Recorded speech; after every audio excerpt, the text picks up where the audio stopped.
So about a week or two ago now, around Black Friday, I was on GOAT and taking part in their whole Black Friday shenanigans. If you guys didn't know, GOAT was doing a whole Black Friday thing, combining trivia, getting tickets, putting them into raffles for the chance to win hyped up shoes for discounted prices. Along with that, they were doing hourly and bi-hourly shock drops to grab things for retail. I tried on so many things and didn't hit on most of them, but I was able to grab a pair and they just came in, which I'm pretty stoked about. So we're gonna go ahead and unbox these and I'll give you a quick overview of what they are.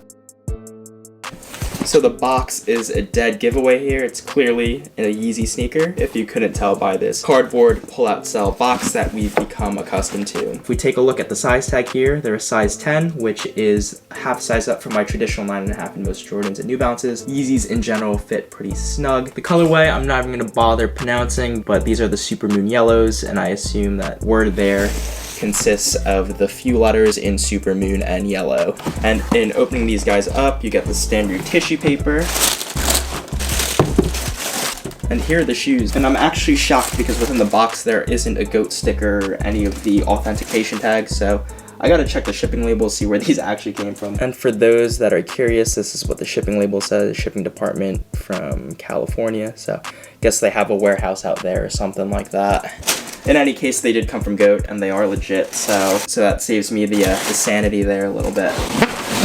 If you guys don't know what these are obviously the Yeezy 500 again, and they are in this tonal color, in a color that Adidas is calling Supermoon Yellow. This Supermoon Yellow is essentially like a off gray with a hint of green and yellow. It's very interesting. It's a very earthy color, which is no surprise because Kanye loves these earthy tone sneakers. The Yeezy 500 is this massive, chunky, bulky sneaker, and I'm sure you guys have seen it all over the place now since these have been around for years. And it's probably the chunkiest sneaker that I own. The material mix on here is pretty wild. It's essentially a combination of mesh, synthetic leathers, and suede. The suede itself is this pretty high hair. It feels pretty nice to the touch. Same goes for the mesh. It seems very thick, very tight, no complaints there. The leather portions, while there isn't a whole lot going on, you can see it at the webbing and various parts of the tongue. Don't have a lot to say about it, it's just a synthetic leather. But the overall quality and craftsmanship is pretty decent. I mean, there's a serious upcharge on Yeezy sneakers in general with a high retail and even higher resale market. Essentially, you're paying for the affinity of owning something from the brand, not so much the material mix or, the actual overall quality of these things because they are mass produced after all. Again, the makeup of this sneaker is super crazy, and I think my favorite detail on here that often goes unnoticed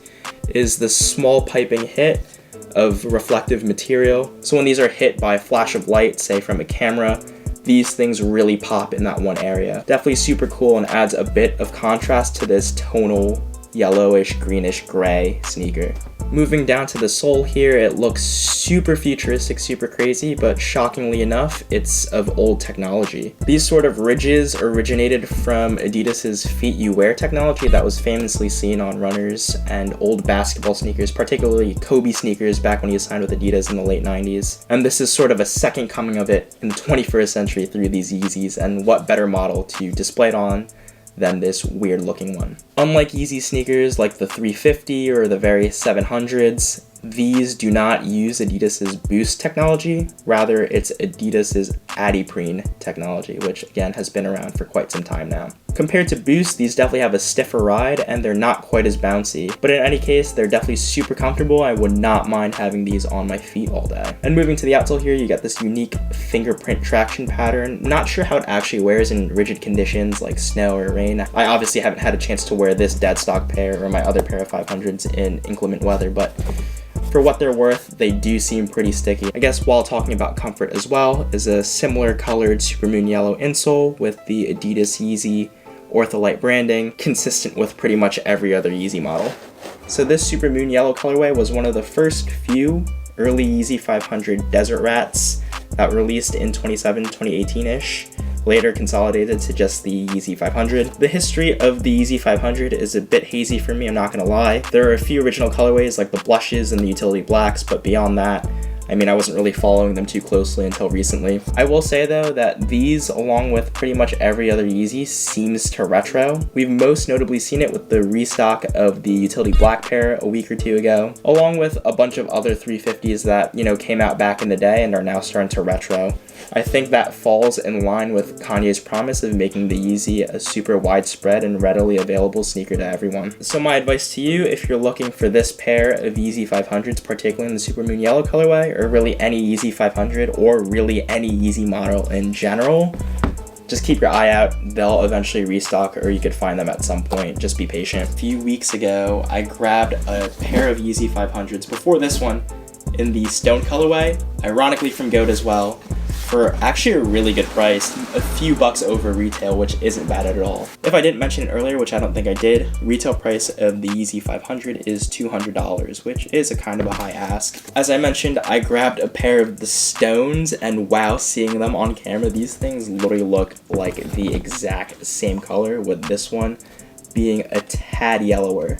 And while I don't have a dedicated review video out on these 500 Stones, you can catch them featured in a few other videos that I'll have linked in the description, as well as a few cards up top. Super happy with the Stone pair, and I didn't have any intentions of grabbing a second pair for a while. I was thinking maybe the Utility Blacks that dropped again last week, but otherwise I didn't have any plans for another pair until, you know, these came along. So there are some differences between the two, such as the tongue and the material usage. These are a mesh, these are more of a neoprene material. I'm not sure if it's enough to warrant a comparison video, but if you guys think that's a cool video to make, I'll go ahead and make it, so just let me know in the comments. Overall, I'm super content with these things. I'm not exactly sure what I'm going to do with them. I might store them away for a few years and crack them out in the future. Or on the flip side, which is a quite literal meaning in this case, I could go ahead and flip these, grab some additional cash, maybe use that money to buy something else that I don't have. I don't know. Let me know what you guys think in the comments of this pair of the Supermoon Yellow Yeezy 500s. I'd love to know what you guys think. If you like content like this, let me know by dropping a like on the video and subscribing to the channel. Been doing this for a while now, so any sort of action you take really helps me out. Also, be sure to follow me on Instagram at StuffDylanLikes, as I'm sharing a bunch of these sneaker pickups as they come in before this YouTube channel, so definitely follow me over there. But that's all for now. Thanks for watching. Catch you guys in the next video.